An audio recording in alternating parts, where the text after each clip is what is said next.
Aconteceu hoje, então, a Guarda Revolucionária do Irã apreendeu 2 petroleiros no Golfo Pérsico.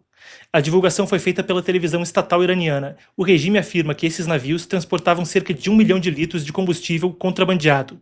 É verdade ou não é, não se sabe. Importantíssimo, porque esse caso acontece em meio a tensões militares crescentes entre os Estados Unidos e o Irã.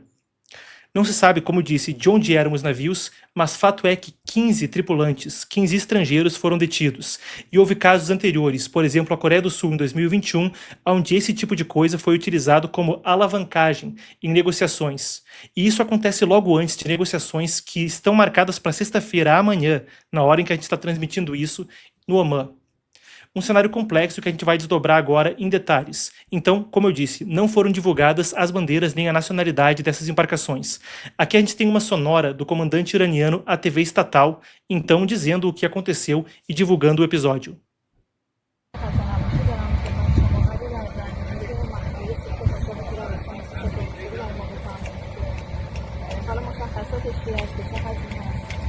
بسم الله الرحمن الرحیم. با توجه به اشراف کامل نیروی دریایی سپاه خلیج فارس منطقه دوم نیروی دریایی مثل به اشرافی که داشت متوجه تردد 2 فروند شناور حامل قاچاق سوخت شد. با حکم قضایی این 2 شناور تقریبا در محدوده استفاده جزیره اقتدار جزیره فارسی توقیف شدند.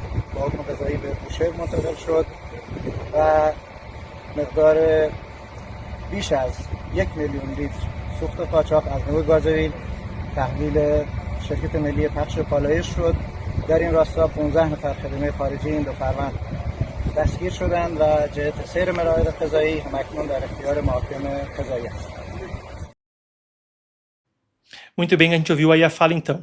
2 petroleiros apreendidos, 15 estrangeiros na custódia do regime iraniano, logo antes de conversas com os Estados Unidos e, enquanto não se sabe a nacionalidade dos navios, há um precedente de uso para isso como moeda de troca.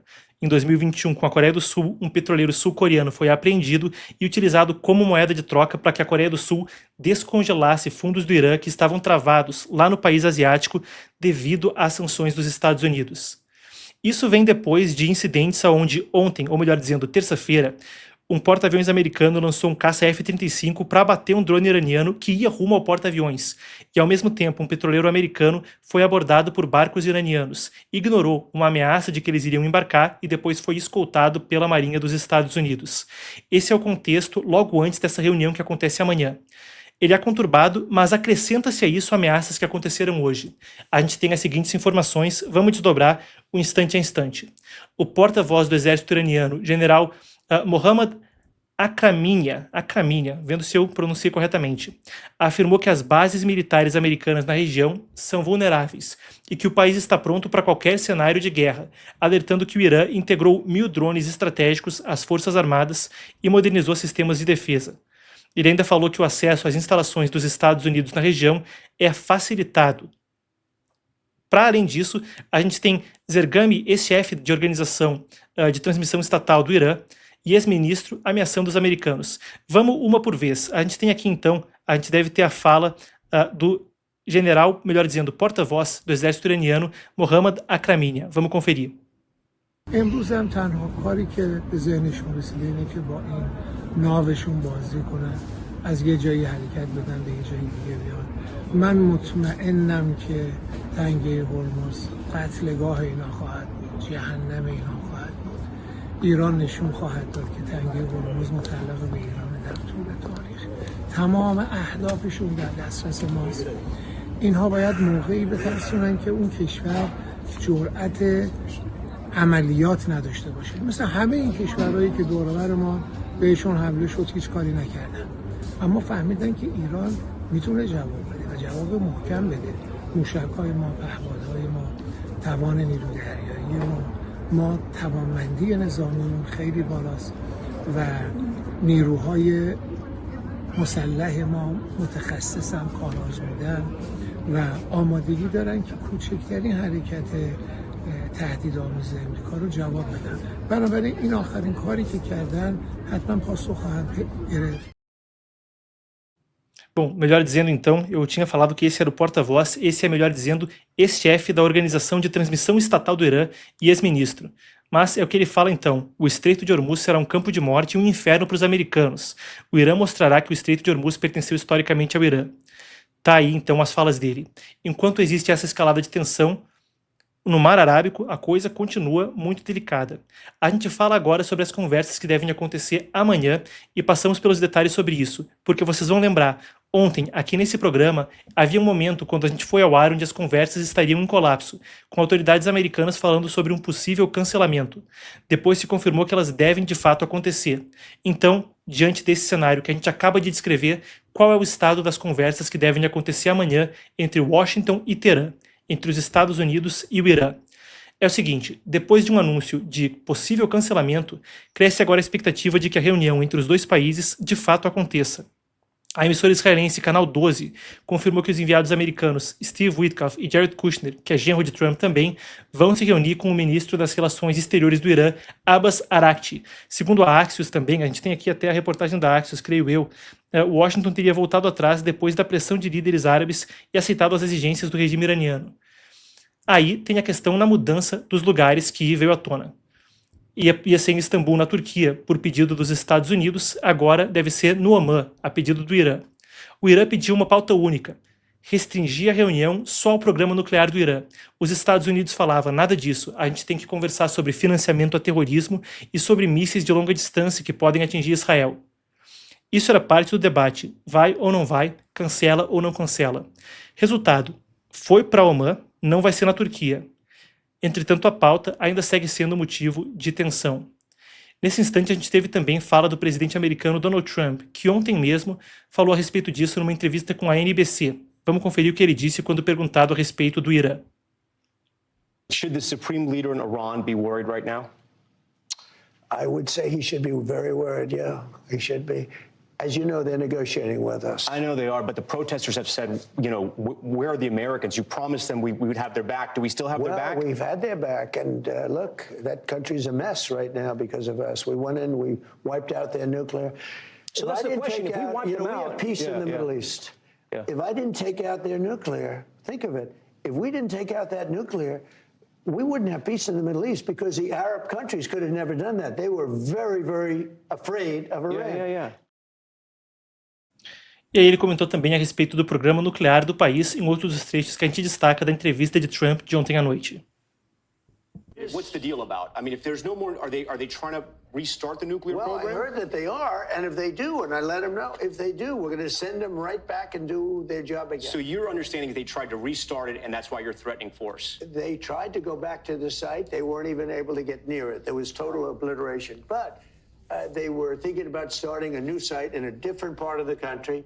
We found out about it. I said, you do that, we're going to do very bad things to you.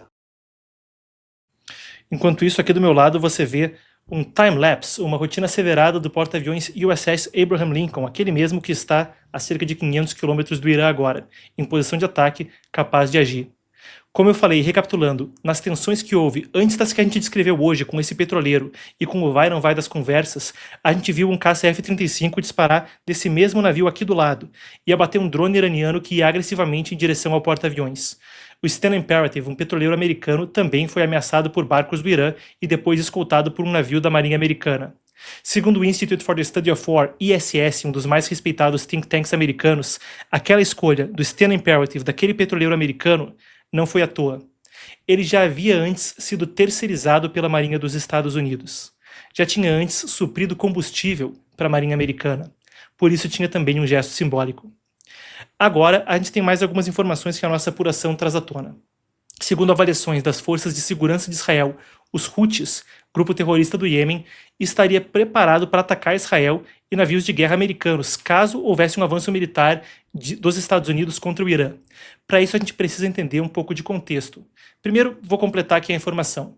De acordo com a emissora estatal israelense Kan, existe o risco de uma retomada de ataques no Mar Vermelho e no Mar Arábico. Informações repassadas aos Estados Unidos também indicariam movimentação de mísseis e drones pelo grupo terrorista mais cedo. Netanyahu disse que convocou uma reunião do Gabinete de Segurança especificamente sobre esse assunto e durante a reunião disse que o exército egípcio estaria se fortalecendo e que Israel monitoraria de perto e impediria o fortalecimento excessivo. O Shin Bet, também o serviço secreto israelense, anunciou a prisão de 2 cidadãos israelenses suspeitos de espionar para o Irã em troca de dinheiro. Para a gente ter ciência disso em contexto, quando a gente fala de Houthis, essa é só uma das organizações terroristas que o Irã financia no Oriente Médio. Quando a gente fala sobre a República Islâmica do Irã, a gente tem que destacar a Força Quds, um braço que, liderado pelo falecido terrorista Qassem Soleimani, desde a fundação da República Islâmica até a morte de Soleimani em 2020 e até além disso, trabalhou direcionando o dinheiro do petróleo para grupos terroristas como os Houthis no Iêmen, o Hezbollah no Líbano e mesmo o Hamas em Gaza, com muitos analistas falando que, sem dinheiro e sem apoio do Irã, não teria sido possível um ataque como o de 7 de outubro de 2023. Quando houve aquele ataque lá atrás, em 2023, começou a guerra que remodelou a face do Oriente Médio, e nela a gente viu, no dia 8 de outubro de 2023, um dia após o ataque do Hamas, Hezbollah no Líbano e Houthis no Iêmen iniciarem ataques contra Israel em solidariedade, todos apoiados pelo Irã. A movimentação, se confirmada, agora relatada por Israel, de que os Houthis poderiam se mobilizar para atacar alvos, traz preocupação no sentido de que esse mesmo grupo, basicamente, despencou as embarcações que passavam em rotas críticas de navegação, atacando barcos do Reino Unido, americanos e outros, em conexão ao conflito em Gaza. Essa movimentação escalaria essencialmente um eventual conflito Irã-Estados Unidos para mais questão de rotas comerciais e também para Israel. É parte do monitoramento conforme, nesses instantes, antes da reunião de ontem, compliquei, né? Antes da reunião de amanhã, o mundo fica em alerta. Afinal de contas, como eu falava no início da reportagem, Trump fala que, sem acordo com o Irã, se ia descobrir como uma guerra regional se parece. Agora as peças estão em posição para, caso ela estoure, a coisa tomar uma magnitude que não interessa para ninguém.